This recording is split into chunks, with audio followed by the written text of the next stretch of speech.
Question number 3 में fill in the square part 1 करते हैं हम इसका। अब जो पूरा नंबर आपको दिया गया हो आपने वो रफ अमल में वर्किंग में आपने लिख लेना है। अच्छा, आप ये देखें कि ऐसा कौन सा नंबर है जिसको हमने ज़र्ब दी 4 से और उसने हमें -12 दिया। तो अगर हम इसको -3 से मल्टीप्लाई करते हैं, किससे मल्टीप्लाई करते हैं? -3 से, तो हमें -12 मिलता है। इट मीन इसको -3 से किया तो नीचे भी -3 से किया, ठीक है। तो ये क्या आ गया? माइनस का 15। तो डेफिनेटली यहाँ पे क्या आएगा फिर? माइनस का 15। अब ये अगर इक्वल है तो इसको भी सॉल्व करोगे तो ये भी एक्चुअली वही चीज़ है। माइनस माइनस से ज़रा देखें, -12 over -15, minus minus cancel, 12 over 15। अब ये 3 इसको भी तकसीम करेगा और इसको भी डिवाइड करेगा। दोनों को जब डिवाइड करेगा तो 4 और ये 5, ये देखें दोबारा वही आ गया है। इसी तरह अब अगर हम 5 से मल्टीप्लाई करें तो 20 आ जाता है, प्लस का है। इट मीन ऊपर 5 से मल्टीप्लाई किया, 5 से मल्टीप्लाई किया तो 20 आ गया। तो जो चीज़ ऊपर हम मल्टीप्लाई करते हैं नीचे भी उसी तरीके से मल्टीप्लाई करना पड़ता है, तो 5 ही करेंगे। तो यहाँ पे क्या आएगा फिर? 25। ये इसका जवाब है। अब सेकंड पार्ट में आप लोगों ने वही नंबर उठाना है जो फुल दिया गया हो। अब पीछे जाना है आप लोगों ने।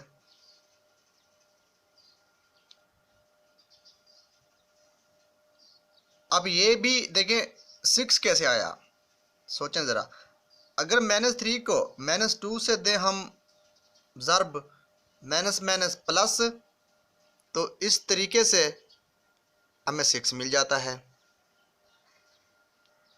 दूसरे लफ्ज़ों में अगर हम 6 को 2 पे डिवाइड करें तो पीछे -2 से डिवाइड करें तो हमें क्या मिल जाता है?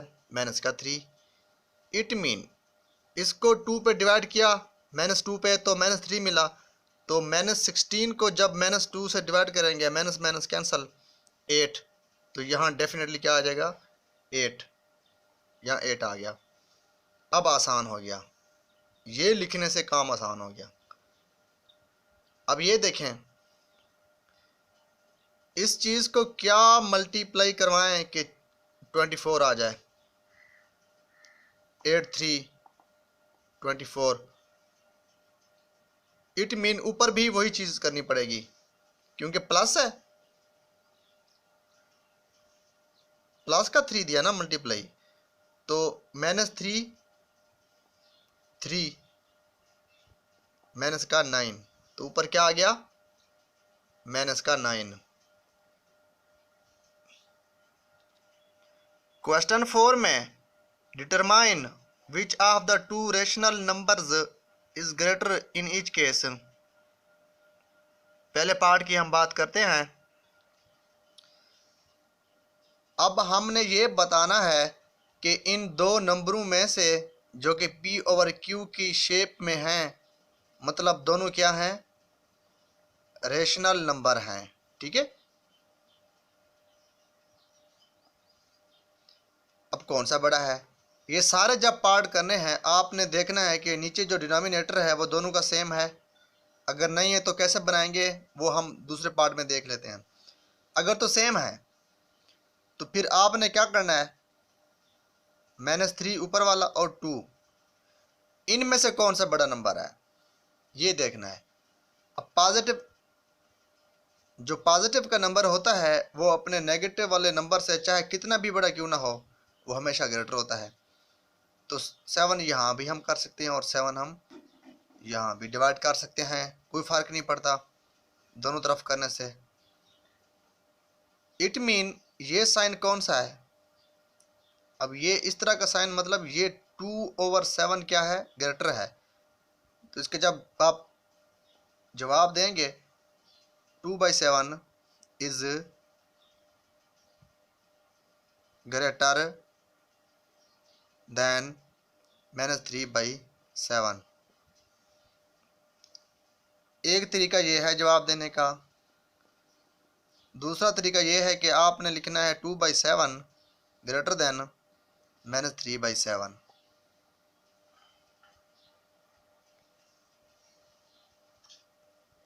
तो ये बेसिकली आप लोगों के पास क्या है, दो जवाब मिल गए हैं। अब अगर डिनोमिनेटर सेम ना हो, वो देखते हैं कैसे करना है। अब हमने चेक ये करना है कि -4/9 -5/6 में से कौन सा नंबर बड़ा है। मैंने कहा था डिनोमिनेटर को आपने सेम बनाना है। पहले पार्ट में डिनोमिनेटर जो थे ना, पहले से ही सेम थे, तो क्योंकि सेम नहीं है तो जो 7 वाला नंबर होता है और उसके जो नीचे वाला नंबर होता है उससे आपने क्या करना है, इसको ज़र्ब देनी है। नीचे ज़र्ब दिया तो ऊपर भी दे दो, फिर ये नंबर लिख दो और इसके साथ वाला जो नीचे वाला नंबर है उससे आपने देनी है ज़र्ब। नीचे किया तो ऊपर भी करना पड़ेगा, ताकि ये कट के दोबारा वही नंबर मिल जाए, ये कट के दोबारा वही नंबर मिल जाए। अब इसको सॉल्व कर लो, ये 54, इसको सॉल्व कर लो।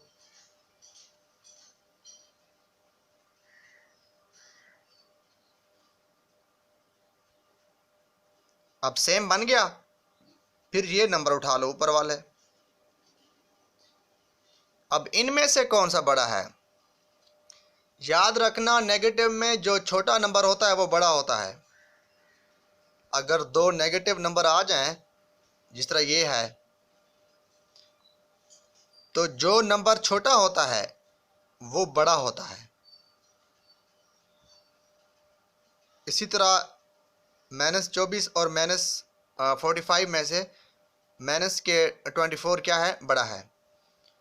अब सेकंड स्टेप में आपने फिर दोबारा वापस लेके आना है उसको, क्योंकि ऐसा क्यों किया, ताकि ये चीज़ जो थी एक्चुअली वही थी, -4/9 थी।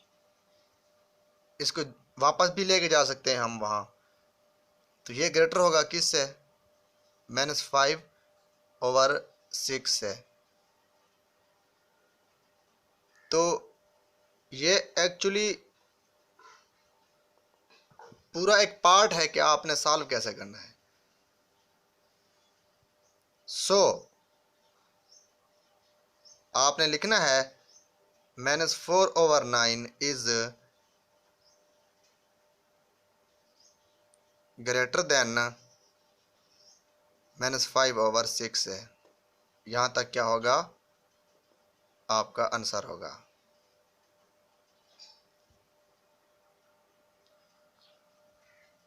अब क्वेश्चन 4 के 6th पार्ट में पहले तो ये minus minus minus minus cancel होके ये नंबर आ जाएंगे हमारे पास। फिर डिनोमिनेटर सेम करना है,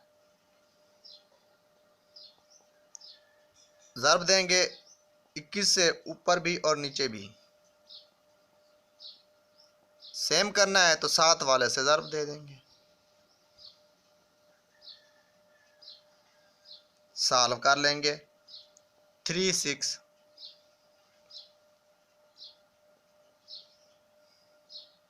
इनको मल्टीप्लाई करो,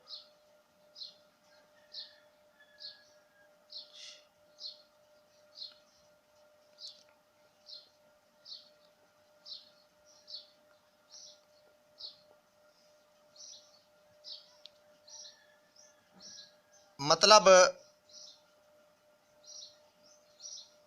ये भी वही चीज़ है तो ये नीचे क्या आ जाएगा, वही चीज़ आ जाएगी। अब इनको ज़र्ब दो,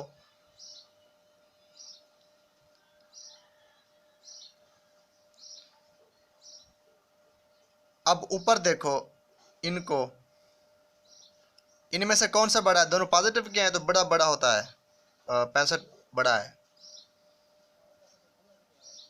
लेकिन यही नंबर अगर नेगेटिव में होते हैं तो छोटा क्या होता है? नेगेटिव के केस में बड़ा होता है। अब दोबारा आपने क्या करना है, वो चीज़ लिख देनी है। ऐसा क्यों करते हैं? क्योंकि ये चीज़ है, एक्चुअली ये वही चीज़ है ऊपर वाली।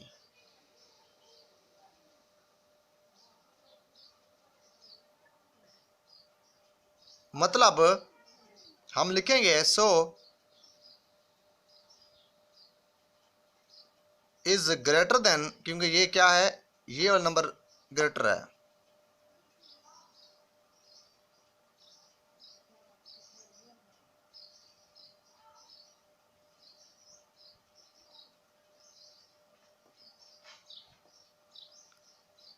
या आप लोग जिस तरह दिया गया था शुरू में, अब क्यों कौन सा बड़ा है, या जिस तरह उन्होंने दिया है सवाल नेगेटिव नेगेटिव नेगेटिव नेगेटिव, तो बुक ने नेगेटिव नेगेटिव यूज़ किया है दोबारा, क्योंकि कट के वही बन जाता है जो हमने पहले लिखा हुआ था। ये क्या है? आप लोगों का आंसर है।